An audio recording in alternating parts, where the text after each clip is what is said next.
Welcome back into Woody Sports Talk, here for another video, this time on the NFL Draft 2024, happening Thursday, April 25th. 2024 draft. I'm sure there's going to be lots of trades just to start the video off in the first round. We've heard of some of the trades that might happen moving up to the 5th overall pick, maybe even the 3rd overall pick if the Patriots trade out. Who knows? Plenty of quarterbacks might be going in the first round, maybe 6 total. I don't know. For me, in this video, we're just going to do the first 10 picks. You see all the videos doing the whole first round mock draft. That's taken like 30, 45 minutes to do a video. I personally don't watch those, I don't have the time. And for me, just the top 10 is just the most exciting picks. So I'm going to go through my mock draft of the top 10 picks. No trades involved. So if you disagree a little bit, might be because there's going to be some trades in real life, as we know. I do no trades because you can't predict those. And I just don't want to mess around with the variables that come with trading and then the teams getting what picks, because you never know what those agreements are going to be. So for me, just the top 10 picks, no trades. Here we go. So with the first overall pick, the Chicago Bears, the Bears might have the best scenario I've ever seen going into a draft as a number 1 overall pick due to their trade with Carolina last year when they traded out. Now they have a really good team coming back this season after the trade with Justin Fields leaving. Now Caleb Williams, the presumed number 1 overall pick for this year. But for me, I'm going to switch it up a little bit. Watching Caleb Williams and watching Jaden Daniels over the past few weeks, I'm going to put Jaden Daniels as a number 1 overall pick for the Chicago Bears. I do think, as you can see with the probable pick, I have this with every single one of my picks, that the probable pick is who I think will actually get drafted by the team come draft night. But for me, if I was their GM or I was the coach, obviously I'm not, which is why I'm doing YouTube videos, and so it's a lot less stressful situation here. But if I was in their situation, just watching tape, just watching them on TV over the past couple of years, I would say Jaden Daniels is the best quarterback in the draft. I have the most confidence in him coming into the league and performing well at a high level, especially in this Bears offense this upcoming season. I think he's the best scrambler. He's definitely the fastest quarterback out of the top guys, as ability to just take off out of the pocket and run away from defenders. Caleb Williams kind of reminds me of Mahomes, where he always is like N+1, as in like the defender's running at a certain speed, and he's just always just barely ahead of him. But I just think he holds onto the ball a little bit too long, which I'll get in with my next pick. But with Jaden Daniels, can make all the throws. The SEC competition, I think, is huge, because that sort of competition is the baseline, and all the pro teams take SEC competition kind of as the next best thing coming into the NFL. So I think that competition will help. His throwing angles, and he can make all the throws Jaden Daniels can. And I just think in your NFL career, I think he will prevail better than Caleb Williams, who I just think is slightly overrated. Moving into the Washington pick, though, Caleb Williams, projected number 1 overall pick, has the crazy arm talent, but he struggled in the big games. Notre Dame, Utah, Oregon, never really played in a huge game, and when he did, he struggled against the top defenses. That's my worry with Caleb. It's not that I don't think he's talented or that he will be successful. It's just that I just don't know how he'll perform, especially in his rookie season. But when the teams start getting the hang of him, and all these veteran guys don't deal well with some Hollywood-style football that Caleb Williams likes to play. And so for me, I think if I was the first overall pick, like I just mentioned, I would go Jaden Daniels. But obviously, Caleb is the second best quarterback in the class. Let's not get it twisted with potential like Drake May, which I'll get into in a second, or some crazy nonsense like J.J. McCarthy or anybody like that. Caleb Williams is clearly the second best quarterback in this draft. I just don't know if he's better than Jaden Daniels. I do think he'll go number 1. Jaden Daniels not falling below number 2 here. And both those guys, I think, will do well in the Chicago offense no matter who goes there. And in Washington, a little bit tougher situation, but just with this mock draft, Jaden 1, Caleb 2. Moving over to Drake May and the New England Patriots, the footwork issue is what people have been talking about. For me, it doesn't really matter that much because he's not a day 1 starter in my opinion. I just don't know how NFL ready he is right now. I see the potential. He has ideal QB size for the NFL.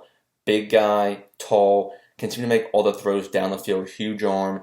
It's just his rawness, as people say in NFL, where it's really raw, doesn't have the experience, and just has the potential, but maybe not the talent right now, which would be a day one starter in the NFL.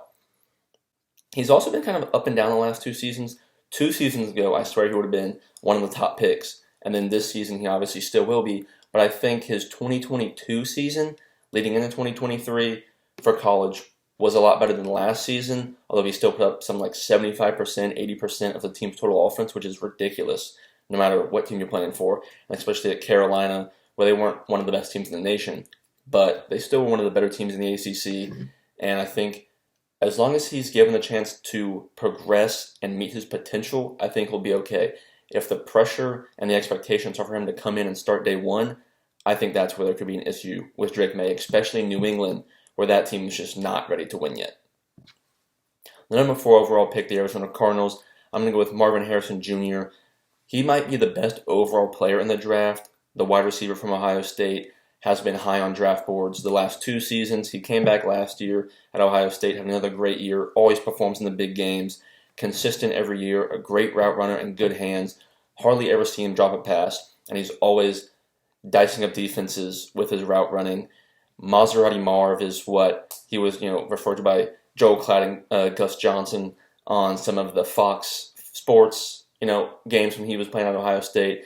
And I just think he is. The scouts love him, and I think he'd go into Arizona with Kyler Murray as their quarterback and add a good wide receiving option, especially even in his first year. He might be one of the better wide receivers in that team, as that team doesn't really have a lot of offensive weapons. And I think just him going there provides Kyler Murray an outlet to throw the ball to, and I think that's a good fit for Arizona.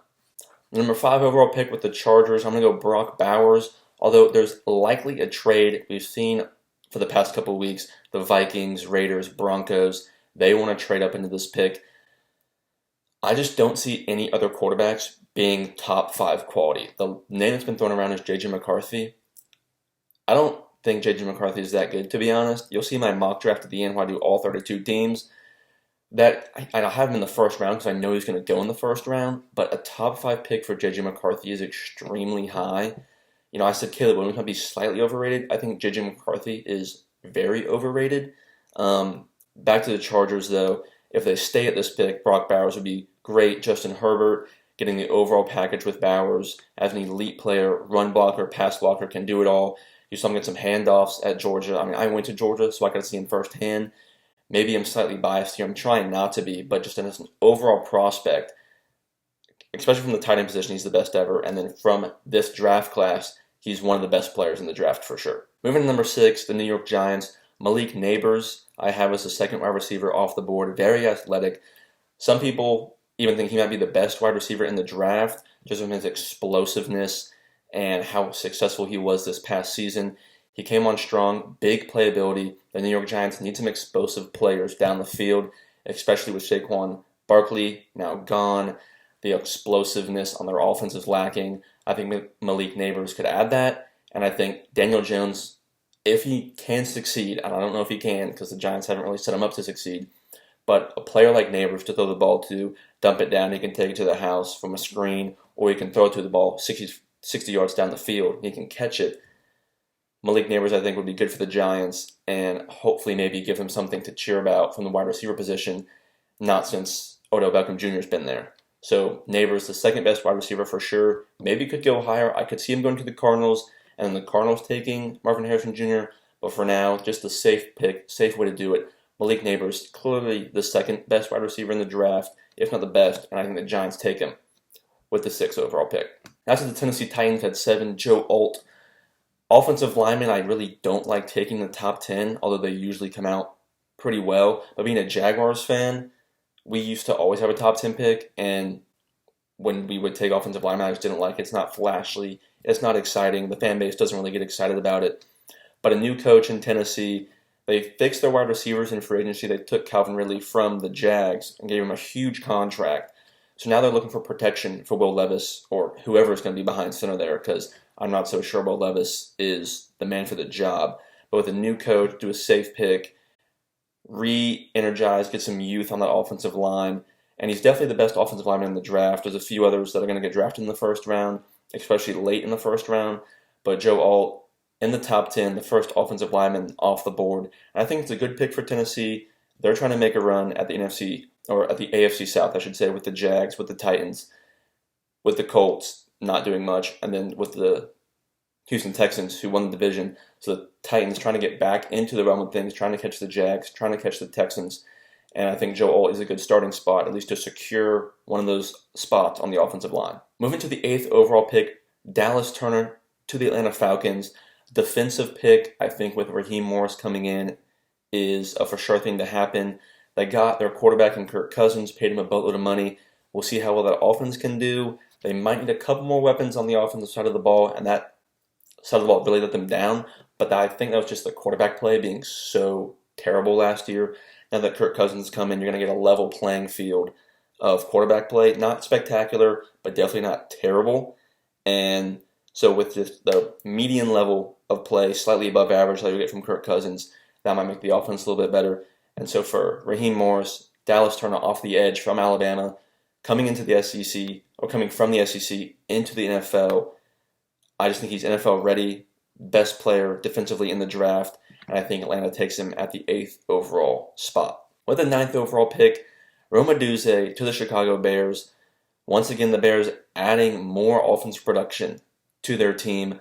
Well-rounded Odunze is, can do all things. He's like the second best at every little thing behind Marvin and Malik, and so he's clearly the 3rd best wide receiver. But once again, the Bears just making sure that their offense, with whoever they take at the 1st overall pick, probably going to be Caleb Williams, but in the center, Jaden Daniels, whoever it is, has people to throw the ball to. Mike Williams is there now. They brought in a couple other players that are adding to the offense, really just making sure that they're going to be able to put up points, and the quarterback is ready to go as a rookie, and he's not going to be able to just come in there and not have much options like Justin Fields had to do all himself, had to run for his life the whole time. Now, the 1st overall pick quarterback is going to have weapons in Chicago to try and make a little bit of a run in the NFC North and to excite the fans up in Chicago with a dominant offense that we haven't seen in quite some time. Now, finally, with the 10th overall pick, Talisi Fuaga, hopefully I said that name right, going to the Jets in my draft. I do see them trying to add something on offense. The 2nd best offensive lineman, Fuaga, to protect Rodgers. They added some older O-line help, such as Tyron Smith from the Cowboys, but just to try and get as many offensive linemen as possible on that roster, I think is needed. That trade to address in free agency, I think they could do more in the draft as well. This is saying if the Chargers keep the pick at 5, if the Chargers trade their pick, and whoever the Vikings or someone go up and get J.J. McCarthy at 5, which, again, ridiculous. But if they do, Bowers, I think, would drop, and that's my probable pick here. I could see Bowers getting drafted to the Jets. We give Rodgers a sure-handed tight end and just another offensive weapon. And so I think this could either play out like that, or if the Chargers keep their pick, or if Bowers is off the draft table, whatever the case may be. Fuaga, I think, is a really good offensive lineman from Oregon State, big guy, adds some depth to the offensive line, can play right tackle, right guard, really anywhere along the line. And I think Rodgers could use that protection in what needs to be a must-win season for the Jets. That's all my picks for the top 10 there. Agree or disagree. Now you can see my full list, the whole NFL draft, all 32 teams there. There's an error in F. I don't really know. I made it in probably 2 minutes, 3 minutes, just looking at the team needs, looking at the players, and doing my best to kind of put the team needs where I thought they would go and where the teams might go as well. But it should be interesting. Draft night, always fun, always enjoyable. We'll see what happens. Hopefully your team drafts the players that you guys want them to draft. And until then, it's going to be exciting. I'll see you guys next time.